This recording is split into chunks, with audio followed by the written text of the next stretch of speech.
ശബരിമലയിലെ തിരക്കുമായി ബന്ധപ്പെട്ട് സ്വമേധയാ എടുത്ത കേസ് ഹൈക്കോടതി ഇന്ന് വീണ്ടും പരിഗണിക്കും. പാർക്കിംഗ് സ്ഥലം കൂടുതൽ അനുവദിക്കുന്ന കാര്യത്തിൽ ദേവസ്വം ബോർഡ് മറുപടി നൽകിയേക്കും. അതോടൊപ്പം നവകേരള സദസ്സിനായി ക്ഷേത്ര മൈതാനങ്ങൾ ഉപയോഗിക്കുന്നതിനെതിരായ വിവിധ ഹർജികളും ഹൈക്കോടതി ഇന്ന് വീണ്ടും പരിഗണിക്കുകയാണ്. വാർത്തകളുടെ വിശദാംശങ്ങളുമായി സുധീഷ് ഗോപാൽ ചേരുന്നു.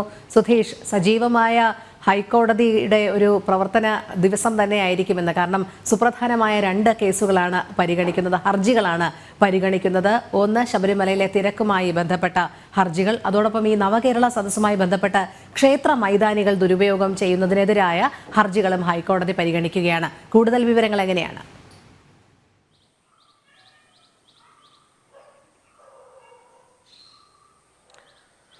രോഹിണി, ഏതാനും ദിവസങ്ങൾക്ക് മുമ്പാണ് ഹൈക്കോടതി ശബരിമലയിലെ തിരക്കുമായി ബന്ധപ്പെട്ട് നേരിട്ട് ഇടപെടുകയും അവിടുത്തെ സുരക്ഷാ ചുമതലയുള്ള ADGPയോടെ തന്നെ നേരിട്ടെത്തി വിശദീകരണം നൽകാനും നിർദ്ദേശിച്ചത്.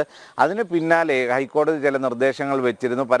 ഒരു സമയം 18-ാം പടി ചവിട്ടുന്ന ആൾക്കാരുടെ എണ്ണം കൂട്ടുക, അതോടൊപ്പം തന്നെ അവിടേക്ക് കടത്തിവിടുന്ന ആൾക്കാരുടെ, അതായത് വെർച്വൽ ക്യൂ അടിസ്ഥാനത്തിൽ തന്നെ കയറ്റി വിടുന്നതിൻ്റെ എണ്ണത്തിൽ വ്യത്യാസം വരുത്തുക, അതോടൊപ്പം തന്നെ ദർശന സമയം നീട്ടുക തുടങ്ങി നിരവധി നിർദ്ദേശങ്ങൾ മുന്നോട്ട് വെച്ചിരുന്നു. അതിൻ്റെയൊക്കെ അടിസ്ഥാനത്തിൽ ദർശന സമയം വർദ്ധിപ്പിക്കുകയും ചെയ്തിരുന്നു. എന്നാൽ അതിനുശേഷവും നിരവധി പ്രശ്നങ്ങൾ അയ്യപ്പ ഭക്തരെ സംബന്ധിച്ച് ബന്ധപ്പെട്ട് നിലനിൽക്കുന്നു എന്നതിൻ്റെ അടിസ്ഥാനത്തിൽ തന്നെയാണ് ഇന്ന് തന്നെ വീണ്ടും കേസ് പരിഗണിക്കുന്നത്. അങ്ങനെ പരിശോധിക്കുമ്പോൾ അതിലെ വാഹനങ്ങൾ പാർക്ക് ചെയ്യുന്നതിനുള്ള സൗകര്യം വർദ്ധിപ്പിക്കുന്നത് അടക്കമുള്ള കാര്യങ്ങളിലും വിശദീകരണം തേടിയിരുന്നു. അതിൽ ഇന്ന് സർക്കാരിൻ്റെ ഭാഗത്തു നിന്നും വിശദീകരണം ഉണ്ടാകുമെന്നാണ് പ്രതീക്ഷിക്കുന്നത്. ഇന്നലെ തന്നെ പ്രധാനമായും നിർദ്ദേശിച്ചിരുന്നത് 80,000-ആയി ഈ വെർച്വൽ ക്യൂവിൽ എത്തുന്ന ഭക്തരുടെ എണ്ണം നിജപ്പെടുത്തുക.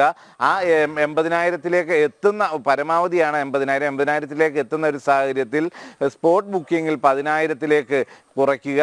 അതോടൊപ്പം തന്നെ മറ്റ് ഇത്തരത്തിൽ ഒരു ബുക്കിംഗ് ഇല്ലാതെ വരുന്ന ഭക്തരെ നിയന്ത്രിക്കുന്നത് അടക്കമുള്ള കാര്യങ്ങൾ, അതോടൊപ്പം തന്നെ മൊത്തം പ്രവർത്തനങ്ങൾ ഏകോപിപ്പിക്കുന്നതിൽ അടക്കമുള്ള കാര്യങ്ങളിൽ കൃത്യമായ ഒരു മാർഗനിർദ്ദേശം ഇല്ലെങ്കിൽ ഇടപെടലാണ് ഹൈക്കോടതിയുടെ ഭാഗത്തു നിന്നും ഉണ്ടാകുന്നത്.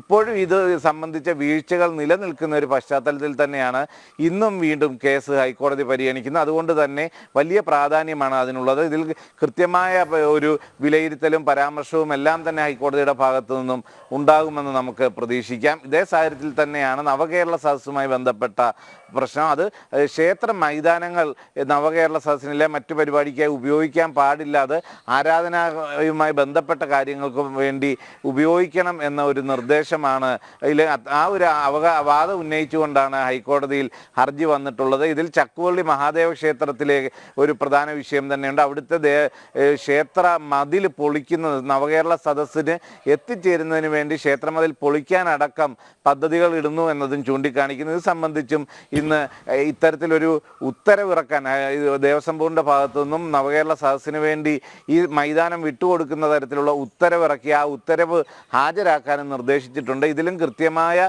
ഒരു നിലപാടിലേക്ക് ഹൈക്കോടതി എത്തുമെന്ന് നമുക്ക് പ്രതീക്ഷിക്കാം. രോഹിണി, സുധീഷ്, അതോടൊപ്പം മറ്റൊരു പ്രത്യേകത എന്ന് പറയുന്നത്, നമുക്കറിയാം അനിയന്ത്രിതമായ തിരക്കുമായി ബന്ധപ്പെട്ട് ഹൈക്കോടതി സ്വമേധയാ എടുത്ത കേസിൽ ചില നിരീക്ഷണങ്ങൾ ഹൈക്കോടതി നടത്തിയിരുന്നു. അതിൽ പ്രധാനമായിട്ട് പറഞ്ഞത് ഭക്തർക്ക് ആവശ്യമായ എല്ലാ സൗകര്യങ്ങളും ഒരുക്കേണ്ടത് ദേവസ്വം ബോർഡിന്റെ കടമ എന്നുള്ള രീതിയിൽ തന്നെയാണ്. അതോടൊപ്പം കൃത്യമായ സുരക്ഷാ ക്രമീകരണങ്ങൾ ഒരുക്കേണ്ടത് പോലീസും എന്ന് തന്നെയാണ്. അതുകൊണ്ട് ഇന്ന് ഹൈക്കോടതി വീണ്ടും ഈ ഹർജികൾ പരിഗണിക്കുമ്പോൾ ഒരുപക്ഷെ ശക്തമായ ഭാഷയിൽ തന്നെ വിമർശന സ്വരവും ഉന്നയിച്ചേക്കാം.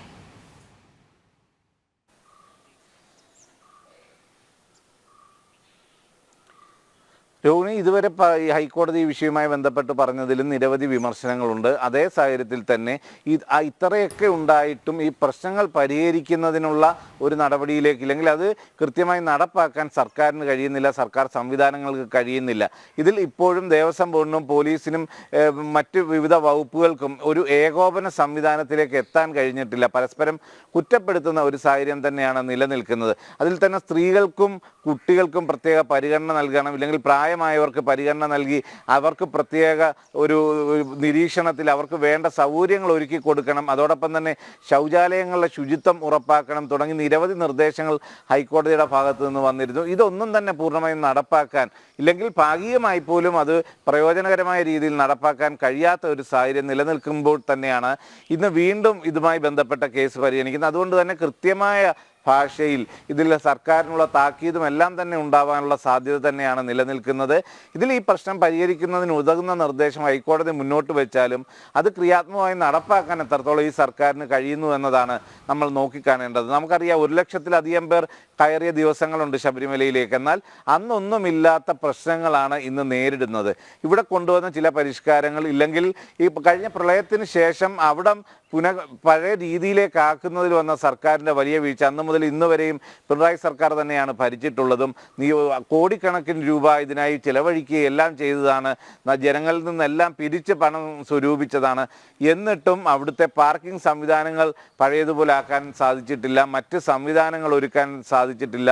അവിടെ സുരക്ഷാ സംവിധാനങ്ങൾ ഒരുക്കാൻ കഴിയുന്നില്ല. ഇപ്പോൾ തന്നെ അറിയാം, ഇതിൻ്റെ 10-1 ആൾക്കാർ ഒത്തുകൂടിയപ്പോഴാണ് കളമശ്ശേരിയിൽ ഒരു വലിയ തിക്കും തിരക്കിലും പെട്ട് നിരവധി 4 പേരുടെ ജീവൻ പോകുന്ന ഒരവസ്ഥയുണ്ടായത്. എന്നാൽ അതിൻ്റെ 10 മടങ്ങ് ആൾക്കാർ പങ്കെടുക്കുന്ന ശബരിമലയിൽ ഇത്രയൊക്കെ സംഭവം ഉണ്ടായിട്ടും അതിൻ്റെതായ ഒരു ഗൗരവം നൽകിയിട്ടില്ല എന്നത് തന്നെയാണ് ഈ സർക്കാരിനെ സംബന്ധിച്ചിടത്തോളമുള്ള ഏറ്റവും വലിയ വീഴ്ച. അത് പരിഹരിച്ച് മുന്നോട്ട് പോകുന്നതിൽ ഇപ്പോഴും സർക്കാരിൻ്റെ ഭാഗത്തുനിന്നും ക്രിയാത്മകമായ നടപടി ഉണ്ടാവുന്നില്ല. ആ ഒരു പശ്ചാത്തലത്തിൽ ഹൈക്കോടതി ഇന്ന് ഏതൊക്കെ തരത്തിലുള്ള ഒരു വിമർശനം ഇല്ലെങ്കിൽ നിലപാടെടുക്കും എന്നത് ഏറെ നിർണായകമാണെന്ന് തന്നെ നമുക്ക് വിലയിരുത്താം. രോഹിണി.